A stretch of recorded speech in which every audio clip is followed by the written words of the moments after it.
Film की शुरुआत में हम एक लड़की को देखते हैं। हम जो तैयार हो रही थी क्योंकि उसने बाहर कहीं जाना था, अब बाहर आकर वह घर को लॉक लगा देती है और जब लिफ्ट के खुलने का इंतजार कर रही थी तो उसे नीचे से कुछ आवाजें सुनाई देने लगती है चेक करने के लिए। वो जब नीचे जागती है तो वहाँ एक अजीब सी औरत खड़ी थी जो एकदम सर उठाकर ऊपर उस लड़की को देखने लगती है। वो औरत बहुत खतरनाक लग रही थी क्योंकि उसकी अजीब तरह की आंखें थी जो अब लगातार उसे खो रही जा रही थी। इससे वो लड़की इतना डर गई कि वापस अपने घर आ जाती है और अंदर से उसने दरवाजे को लॉक कर लिया था। पर हम जान पाए कि वो कोई आम औरत नहीं है क्योंकि उसने नीचे ही खड़े होकर लड़की के घर को देख लिया था और अब वो एक एक चिटके में दरवाजे को तोड़कर अंदर आ जाती है। अब वो लड़की इतना डरी हुई थी कि अलमारी में जाकर छुप जाती है। उसने देख लिया था कि वो अजीब औरत मेरे घर में घुस आई। लड़की उस पर नजर रखने लगी और फिर अचानक वो औरत वहां से गायब हो गई क्योंकि अब वो उस लड़की की बिल्कुल पीछे आकर खड़ी हो गई थी, जिससे ये अंदाजा हो गया कि वो बहुत ताकतवर भी है। इससे पहले वो लड़की कुछ समझ पाती, वो अजीब औरत उसका गला पकड़ लेती है और करो उसे अपने साधु अंधेरे में ले जाती है और इसी अंधेरे में वो उसके समेत समा गई और ये सीन इधर ही कट हो जाता है। अब हम कुछ दिन के बाद कवक देखते ही जहाँ जॉन नाम का एक लड़का एक लड़की से किसी काम के सिलसिले में मिलने आया था क्योंकि उस लड़की के पास खास अनोखी ताकती थी, जैसी वो किसी का दिमाग पढ़ने के साथ साथ लोगों की सोच को भी बदल सकती थी और एनरी ऐसे किसी काम के लिए उसके पास आया था। वो अब अपना मसला बताने लगता है कि मैं अपनी का प्यार दोबारा से हासिल करना चाहता हूँ। वो बताता है कि एक बार मेरे घर कुछ गुंडे जबरदस्त घुस गई जो मेरी के साथ बदतमीजी करने लगी।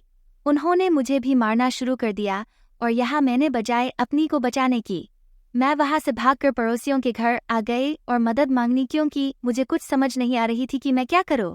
मैं डर गया था। अब इससे पहले गुंडे मेरी के साथ कुछ गलत करती, मैं पड़ोसियों को लेकर वापस आ गया, जिस वजह से गुड्डू को भागना पड़ा। लेकिन इस हादसे का मेरे के ऊपर बहुत बुरा असर पड़ा क्योंकि उसने ऐसे में अपने बच्चे को खो दिया। उस वक्त वो माँ बनने वाली थी, जिस बात का जिम्मेदार वो मुझे ही कहती है। अब बेशक वो मेरे साथ रह रही है पर हमारे बीच हस्बैंड वाला प्यार नहीं, हमारी यह रिश्ता वैसा नहीं है जैसा होना चाहिए। और तो और मेरी उस हादसे के बारे में सोचकर परेशान रहती है। अभी यहाँ वो लड़की जिसे एनडीए मिलने आया था, जिसका नाम मारिया था, वो खेती है। बस मेरी बात बता दे, ठीक है? सारी बात बताने की जरूरत नहीं है। तो उन्होंने जानती हूँ ना मेरी ताकतों के बारे में, उनके जरिए मुझे सारी बात का पता चल गया है। और अब ये बताओ कि तुम क्या चाहती हो? बताता है कि मैं चाहता हूँ मेरी उस दिन के हादसे को पूरी तरह से भूल जाए ताकि हमारी यह रिश्ता पहले जैसा ओजन और हम हंसी खुशी एक नई जिंदगी की शुरुआत करें। जिस पर मारिया का कहना था कि तुम ऐसा करो, अभी थोड़ा सब्र कर लो, उसे कुछ टाइम दो नॉर्मल होने के लिए, खुद भी समझाते रहो, क्या पता वो ठीक हो ही जाए। लेकिन अगर फिर भी कुछ ना बदला तो मेरे पास आ जाना, मैं तुम्हारी मदद कर दूंगी। अब जॉन को यहाँ अजीब लग रहा था। वो कहता है कि नहीं, मेरा मूड बदल गया है, मुझे तुम्हारी मदद नहीं चाहिए। अपना मसला में कुदल करने की कोशिश करता हूँ जो कहने के बाद वो यहाँ से चला जाता है। अब एंड्रॉयड अपनी के लिए फ़ोन लेकर गया, अपने प्यार का इज़हार करता है कि मेरी जान, मैं तुमसे बहुत प्यार करता हूँ। बड़े प्यार से उसे समझाता है इनकी पुरानी बातों और उस हादसे को भूल जाओ, मुझे अपनी गलती का पछतावा है, मैं तुमसे माफ़ी मांगता हूँ। पर इन बातों का भी उसकी पर कोई असर नहीं होता। वो ठीक है पे जवाब ना देकर उसे थोड़ी बहुत बातें सुनाकर यहाँ से चली जाती है, जिससे वो बेचारा काफ़ी उदास हो गया और अब उसके पास मारिया सी मदद लेने के अलावा और कोई रास्ता नहीं था। इसीलिए वो दोबारा उसके पास आया। ये हमारिया उसे एक पास किस्म का मशरूम देती है जो एक पौधा होता है और उसे कहता है कि तुम इसी किसी खाने की चीज़ में मिलाकर अपने को दे देना। इसे खाते ही वो फौरन सारी पुरानी बातें हमेशा के लिए बोल जाएगी, जिससे सब ठीक हो जाएगा। अब मैं तो तुम्हारा काम कर दूंगी, लेकिन इसकी बदले तुम्हें भी मेरा एक काम करना पड़ेगा। मैं असल में कुछ महीनों के लिए शहर से बाहर जा रही हूँ, तब मेरे पीछे से तुम्हें मेरी मशरूम का ख्याल रखना होगा क्योंकि ये खास किस्म की है जो मुझे बहुत प्यारी है। हर महीने एक आदमी इन मशरूम्स को चेक करने आएगा, तो बोलो मंजूर है। अब एनरिक को ये शर्त काफ़ी आसान लगी, इसलिए वो फौरन मान जाता है। अगले दिन वो अपनी के केक में उस मशरूम को मिला देता है जो वो खाने वाली थी। वो उसे टेबल पर ही रख के अंदर चला गया क्योंकि उसे ये कंफर्म नहीं था तो ये काम भी करी गई या नहीं। पर हैरत ये खाती एनडीटी उसकी पहुंच आई और उसी प्यार से बात करने लगती है और फिर वही बात करती है जो सालों से एंड्रॉयड सुनने को तरस रहा था, जो वो खुद पे चाहता था, यानी उसकी के थे कि मैं सब कुछ भूलकर तुम्हारे साथ एक नई जिंदगी की शुरुआत करना चाहती हूँ क्योंकि मैंने तुम्हें माफ किया, लेकिन हाँ, अब मैं इस घर में रहना नहीं चाहती क्योंकि मेरा यहाँ दम घुटता है। अपनी की पहले जैसा हो जाने की वजह से एंडी तो पहले ही बहुत खुश था, तो वो उसके लिए बात भी मान लेता हिमा और उसके समेत मोना के घर रहने का फैसला करता है, क्योंकि शर्त के मुताबिक उसी मशरूम का ध्यान भी रखना था। ये दोनों जब मरा के घर आए तो एनरिकी को ये घर काफी पसंद आना पर इन्होंने देखा कि अक्सर अलमारियों पर ताले लगी हुई है, लेकिन ये सबसे उसकी को फर्क नहीं पड़ रहा था। वो खुशी खुशी यहाँ रहने का फैसला करती है। अब कुछ दिन तो इनकी बहुत अच्छे गुजरी, जिन्होंने हंसी खुशी वक्त गुजारा, लेकिन फिर इनकी साथ अजीबोगरीब चीजें होना शुरू हो जाती है। जैसे कि उसकी को हर वक्त ऐसे महसूस होने लगा जैसे कोई चुप कुरुशी देख रहा है, जो और कोई नहीं बल्कि वो गुंडे थे, क्योंकि बेशक वो उस हादसे को भूल चुकी थी, लेकिन सदमा अभी भी उसकी भी मौक में था, क्योंकि उसके साथ गलत होने से तो रुक गया पर उसका बच्चा चला गया, और अब तो धीरे धीरे वो गुंडे उसी हर जगह नजर आना शुरू हो गई थी, और डोर उसे ऐसा भी महसूस होता है जैसे उसे कोई अजीब तरह से छूने की कोशिश कर रहा है। अब उसके साथ साथ एंड्रॉयड को भी अजीब चीजें दिखना शुरू हो गई थी। GSU से अक्सर एक बच्चे दिखाई देती थी जो उन्हें बार बार खतरे से आगाह करने की कोशिश करती है, समझाती है, तुम्हें फंसाना चाहती है, इसलिए तुम जितनी जल्दी हो सके यहाँ से चले जाओ और उसकी बातों में कभी ना अपना मजाक उथल करने की कोशिश करो। और बस ये कहने के बाद बच्ची वहाँ से गायब हो जाती थी। ये चीजें कम नहीं थी कि उन्हें घर में अबे घोड़ा भी दिखाई देने लगा था, जो मरा के पास आने की बात फिर गायब हो जाया करता था। अभी ये सब देखकर एनरी को समझ नहीं पाता कि क्या हो रहा है, इसीलिए वो हमारिया को कॉल करके इस सब के बारे में बताता है, जिस पर वो कहती है कि घबराओ नहीं, ये बस कुछ साइड इफेक्ट्स है उस मशरूम की जो तुम्हारी नहीं खाई है, और क्योंकि तुम उसकी हस्बैंड हो तो उसके साथ साथ ये चीजें तुम्हें भी नजर आ रही है, ये बस ख्याल है, हकीकत में ऐसा कुछ नहीं। लेकिन जो उसने बताया वैसा कुछ नहीं था, क्योंकि एक सुबह जब वो दोनों सो रही थी तो एक अनजान आदमी उनकी कमरे में आकर खड़ा हो जाता है, जो दोनों को खोले ही जा रहा था। अब उसे देखकर एकदम जॉन की आंख खुल गई। अब उस अनजान आदमी को अपनी बिल्कुल सामने खड़ा देखकर वो काफी घबरा गई। फौरन अपने हस्बैंड को जगावा देती है। जॉन चकती साधने को कहता है कि कमरे से बाहर चलो, मैं वहां आकर तुमसे बात करता हूँ। अभी बूढ़ा आदमी और कोई नहीं बल्कि वही था जिसके बारे में मारिया ने बताया था कि वो हर महीने मशरूम को चेक करने आएगा। अब ये एंड्रॉयड उसकी बेइज्जती करता है, ये तो कैसे अजीब आदमी हो, मुंह उठाकर ये हमारी कमरे में चले आए, तुम्हें ऐसा नहीं करना चाहिए था। इस पे तो बूढ़ा आदमी, जो काफी अजीब था, कहता है इनकी मेरा काम हो गया भाई, जा रहा हूँ और अगले ही महीने आऊंगा। इतना कहकर वो वहां से चला गया, जबकि वो वापस अपनी के पास आक्रोश से संभालना है कि रिलैक्स हो जाओ, वो जा चुका है। अब अगले दिन जब एंड्रॉयड अपने काम पर था और घर पर उसकी अकेली थी तो उसे घर में अजीब महसूस होने लगा। वो खुद को महफूज नहीं समझ रही थी, उसे डर लगने लगा, इसीलिए वो जॉन के ऑफिस के बाहर जाकर उसका इंतजार करने लगी। वो जब बाहर आया तो अपनी को देखकर खुश तो था ही, उसे काफी हैरानी भी हो रही है, और अभी दोनों वापस घर आकर एक साथ बहुत अच्छे वक्त गुजारती है। अब ऐसे ही एंड्रॉयड जब अगले दिन ऑफिस गया तो फिर से उसकी को घर में अजीब महसूस होने लगा। इस बार तो उसे एक बच्चे की रोने की आवाज भी आई। अब ये आवाज सुनकर उसी बच्ची का ख्याल आया, वो अजीब सी हो गई। बिना सोचिए अपने हस्बैंड को कॉल कर दिए, कहती है अरे अब हमें भी बच्चे के बारे में सोचना चाहिए, और बस इतना कहकर उसने फोन काट दिया। अब जब ऑफिस से जॉन घर वापस आए तो वो अपनी को बड़ी अजीब हालत में जमीन पर बैठा हुआ देखता है। उसकी नए कपड़े नहीं पहने हुए थे और वो बहुत परेशान होकर रो रही थी। आकर उसे चादर लपेटता ही संभालना ही नहीं पर वो कंट्रोल सी बाहर हो गई थी। कभी अब पता नहीं कैसी उसे सब कुछ याद आ गया था। वो जॉन पर भड़क उठी कि उस दिन तुमने मुझे क्यों नहीं बचाया। वो पागलों की तरह हाथ पार मारने लगती है कि तुमने क्यों किया था वैसा, क्यों तुम डर के भाग गई थी, और फूट फूट कर रोने लगती है। अभी एंड्रिको को समझ नहीं आती कि क्या करो। वो उसे शांत करके गली से लगा लेता है। उसे समझ नहीं आ रही थी कि इसे कैसे फिर से सब याद आ गया। वो हमारिया को कॉल करता है पर उसका नंबर बंद था। वो फिर अपने दोस्त ही माना के बारे में पूछता है जिसने उसे मारिया के पास भेजा था। उसका दोस्त कहते हैं कि मोना के बारे में मुझे ऑल इन पोस्ट से पता चला था। मैं उसे करीब से नहीं जानता क्योंकि हम कभी मिले नहीं थे। ये सुनकर कि माइकिन से मिलने का फैसला करता है। दाखिले के बारे में जानकारी मिल सके पर छानबीन करने पर एक औरतों से बताती है कि इस घर की मालकिन का नाम है मारिया, जिसने 1948 में ये घर खरीदा था, और जो मारिया नाम की लड़की यहाँ पर रहती है ये वही मारिया है। अब ये सुनकर एनरी का सर चकरा जाता है। उसे समझ नहीं आ रही थी कि ये क्या हो रहा है, ये मुमकिन कैसी है। मतलब ये अगर मारिया कहे और जो वक्त ही औरत बता रही है 1948, वो तो काफ़ी सनम पहने का वक्त है, तो क्या हमारिया इतनी बड़ी है? और अगर है भी तो वो जवान कैसे दिखती? पर ये चीज़ें सोचने का इस वक्त टाइम नहीं था। अभी उसी अपनी की फिक्र थी, इसलिए वो वहाँ जाता है जहाँ उसका इलाज चल रहा था। अब उसकी उसी पे चलने से भी इनकार कर देती है, क्योंकि वो उसे जुड़ी हर एक चीज़ भुला चुकी थी। ऐसा लग रहा था कि अब साइड इफ़ेक्ट इतना ज़्यादा हो गया है, उनकी यादाश्त जा चुकी है। सिर्फ यही नहीं बल्कि उसने मारिया का सबसे पसंदीदा लाल रंग का ड्रेस भी पहन लिया था, जो देखने से लग रहा था कि अब उसकी पूरी तरह मारिया की कंट्रोल में आ चुकी है। अभी यहाँ से जब एनरी घर वापस आया तो हमारिया का कमरा खुला हुआ था।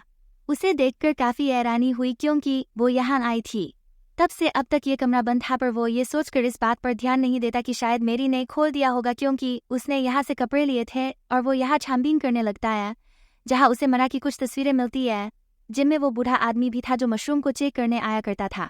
अब उसे यहाँ अजीब लगा, इसीलिए वो अलमारी हटाकर देखता है जिसके पीछे एक खुफिया रास्ता था, जिसके अंदर जाने पर एनी दूसरे कमरे में आ गया था, जहाँ उसी आर्मी ऑफिसर का कुछ सामान मिलता है, जैसे टपरी और टोपी वगैरह। यहाँ कुछ कागज भी पड़े थे जिन्हें देखकर एनरी समझने की कोशिश कर ही रहा था कि ये क्या हरेली तबीबाब हुई बच्ची आ जाती है, जब पहले भी यहाँ उसे देखी थी। यहाँ बच्ची उसी ख्याल दिखाती इसमें मारिया घोड़े पर बैठी है और उसकी कहनी पर कुछ सिपाही मासूम लोगों को मार रही है। मारिया के डैड भी शामिल थी। अब जॉन ये देखकर काफ़ी घबरा गया कि मरा इतनी खतरनाक औरत है कि रबी बच्ची उसी ख्याल से बाय ले आती है। अब जॉन बच्ची से सवाल करते हैं कि ये सब क्या था, तो अब बच्चे यहाँ पर मेन बात बताती है कि मारिया असल में एक विज्ञानिचुरल हेवी वजह है कि वो इतने सालों से जिंदा है और अभी तक जवान है, जिसने तुम्हें यहाँ पर अपने जाल में फंसा दिया। अब तुम ऐसा करो, यहाँ से निकल जाओ और फिर लौट कर कभी वापस मत आना। और हाँ, अपनी को ढूंढो, उसे नाज़मी लेकर जाना। और अब उसकी ये बात सुनकर एंड्रॉयड ऐसे ही करता है। वो अपनी को हर जगह ढूंढने लगा, पर वो उसे कहीं भी नहीं मिलती, जिसका मतलब वो कहीं गायब हो चुकी थी। जो मारिया कई काम था, तो अब जॉन इंटरनेट पर मारिया के बारे में और पता करने की कोशिश करता है, लेकिन तभी उसे वो बुआ आदमी याद आया। सोचता है कि मिनी मरा के कमरे में उसकी तस्वीर देखी थी जब वो एक टावर के पास खड़ा था, तो अब जॉन उस टावर के बारे में इंटरनेट से पता करके वहां पहुंच जाता है। क्या तलाश करने पर उसी वो बूढ़ा आदमी मेल पे जाता है, पर उसकी हालत कुछ सीख नहीं लग रही थी। वो एनरे को अपनी बातों में फंसाकर उसे अंदर बुलाता है और फिर उसे करंट का झटका लगाकर बेहोश कर देता है कि जब आँख खुली तो वो खुद को एक गाड़ी में पाता है। क्या वो बूढ़ा आदमी उसे कहीं भी जिया रहा था करता है कि तुम क्या चाहते हो और मुझे कहाँ नहीं जा रहे हो, जिस पर बुरा आदमी जवाब देता है कि मेरी को माया ने अपने पास खेद करके रखा हुआ है और मैं तुम्हारे बदले में अपनी को माना से छुड़वा लूँगा। यहाँ हमें पता चला कि इस बूढ़े आदमी की वही है जिसे हमने शुरुआत में देखा था, जिसे वो ड्रोन से औरत अपने साथ ले गई थी। यानी कि वो अजीब औरत और कोई नहीं बल्कि मारिया थी, जो अपना रूप बदल के वहाँ आई थी। अभी यह बूढ़ा आदमी सबसे जरूरी बात बताता है कि मोरा असल में ऐसी भी जो उन लोगों को अपने जाय में पास आने के लिए चुनती है जो अपनी जिंदगी पछतावे में गुजार रही होती है। जैसे कि मुझे इसलिए चुनाव क्योंकि नशे की हालत में मैं अपनी को बहुत मारिया करता था। इस बात का मुझे पछतावा भी हुआ करता था और इसी चीज़ का फ़ायदा उठाकर मारिया ने मुझे और मेरी को फंसा लिया, जिसकी बहुत बुरा आदमी एनरी को लेकर एक अजीब सी जगह पर आ गया। यहाँ दीवारों पर बहुत सारी चमकदार मशरूमस बेली फैली हुई थी और उन बेलों में उस आदमी की बाइक जकड़ी हुई थी और बहुत कमज़ोर ड्रा होने लग रही थी। वो आदमी अपनी को बताता है कि तुम सीखे ना करो, आज इस आदमी के बदले में मैं तुम्हें यहाँ से आज़ाद करवा लूँगा। अभी ये सुनकर उसकी को दुख हुआ, क्योंकि अपनी जान बचाने के लिए वो किसी और की जान को दाव पर नहीं लगाना चाहती थी, पर मजबूरी है, उसे ऐसा करना पड़ना था। अब तब भी यहाँ एक अजीब सी गट्टे से मारिया निकल कर बाहर आती है और जॉन की बाज अगर खेतले की बोझल तुम्हारी पर यहाँ आने वाली है, जिसके पुरानी बात हम एनरिए की को घबराया हुआ देखते ही जो बचकर भाग रही थी, दरअसल उसकी बेचे हुए गुंडे लगे हुए थे। जब तीदर खतरनाक मारिया फिरकी को मार डालती है और फिर अपने खतरनाक जादू से वो आदमी को भी बदलने लगती है और उसे एक घोड़ा बना देती है। आदमी तड़पने लगा, जिसके बाद वो इस कमरे को लॉक करके वहां से चली जाती है। अब थोड़ी देर बाद एंड्रॉयड की गुंडों से भागकर यहाँ आ गई थी, जो काफी डरी सहमी लग रही थी। यहाँ हमें पता चला कि वो अजीब से तुम्हारा और कहीं नहीं बल्कि मारिया के घर में, ये जिसके अंदर अब आखिरकार आजाद, ये जैसे मौला ने कहा था, एंड्री उसे संभालने की कोशिश करता हूँ पर उसे अपने हस्बैंड में ही एक गुंडा दिखाई देने लगता है, जिसे वो इतना घबरा गई थी। खिड़की से खोदकर अपनी चवा ले लेती है। एंड्रॉयड से उसे देखता ही रह गया क्योंकि वो बेचारा कुछ कर नहीं पाता। फिर नीचे जाता है उसकी लाश को देखने, जहाँ उसे पता चला कि ये मेरी नहीं बल्कि बूढ़े आदमी की है, जिसे मारिया ने मार दिया था। पर एनरी को पसारने के लिए उसकी की जगह बूढ़े आदमी की लाश को फेंक दिया, ताकि सबको यही लगी कि एनी नहीं उसी धक्का मोना था जिससे वो बुरी तरह फंस गया। पुलिस उसे गिरफ्तार करके ले जाती है।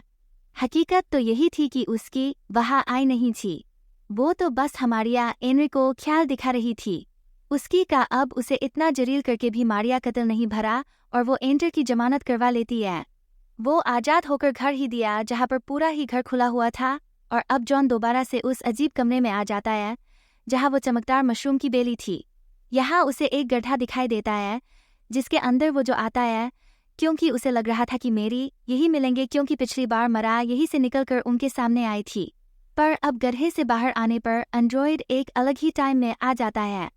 जो काफी पुराना मत लग रहा था, वो आसपास अजीब तरह से देखने लगा। वो सामने एक घर देखता है जहाँ पर लाइट जड़ी हुई थी, इसलिए अब वो वही जाने लगता है।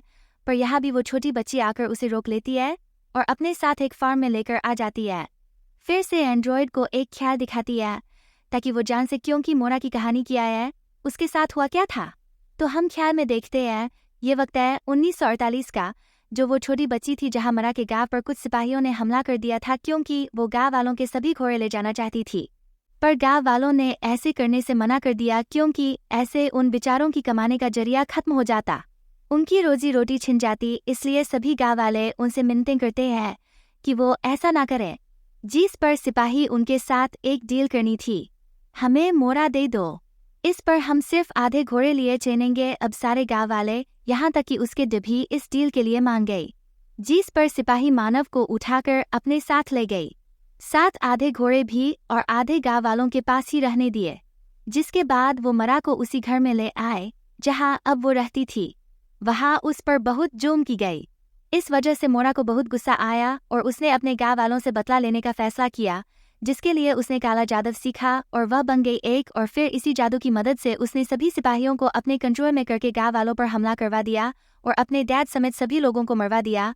और अब क्योंकि वह वहज बन गई थी, तो बुरा होने की वजह से उसने बहुत सारे शादीशुदा लोगों को अपने जल में फंसाया, जिसके बाद वह उन्हें मार दिया करती थी।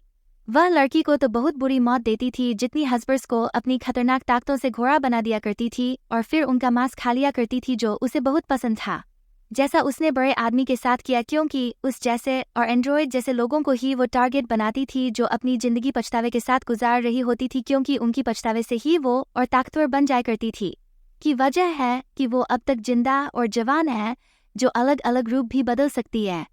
अभी ख्याल देखने के बाद एंड्रॉयड दोबारा से उस घर की तरफ बढ़ने लगा, जिसके अंदर उसकी और मारिया रह रही थी। उसकी बाही रही और उसी वहां से भाग जाने का कहती है, क्योंकि वो सारे बात जान गई थी।